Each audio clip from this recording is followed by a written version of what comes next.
Діти, зараз ви працюєте в парах. Ваше завдання з окремих слів скласти речення. Працюйте. Обговорюйте спільно, не поспішайте.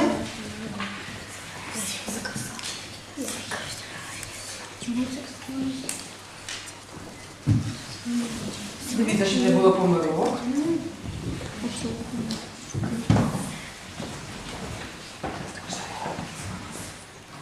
Хто вас буде відповідати? Будь ласка.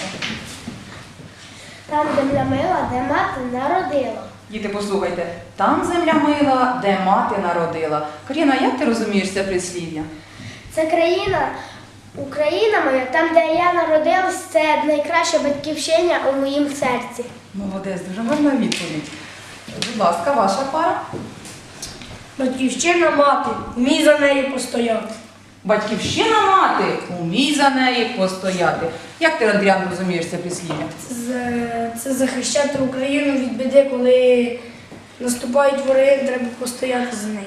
Молодець, гарна відповідь. Дійсно, діти, ви повинні вміти захищати свою батьківщину, бути надійними захисниками.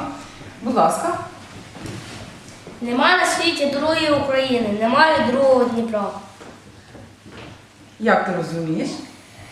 Я розумію, нема на світі другої України, бо більше нема на світі другої України. Бо наша Україна, вона нам рідна, ми в ній живемо. А немає другого Дніпра, бо тільки на Україні є річка. Протікає річка Дніпро. Пам'ятаєте, діти, ми навіть вірша вивчаємо «Зацвітає калина» такого. Хто згадає «Зацвітає калина»? Хто згадає цього вірша? Андріан, попробуй.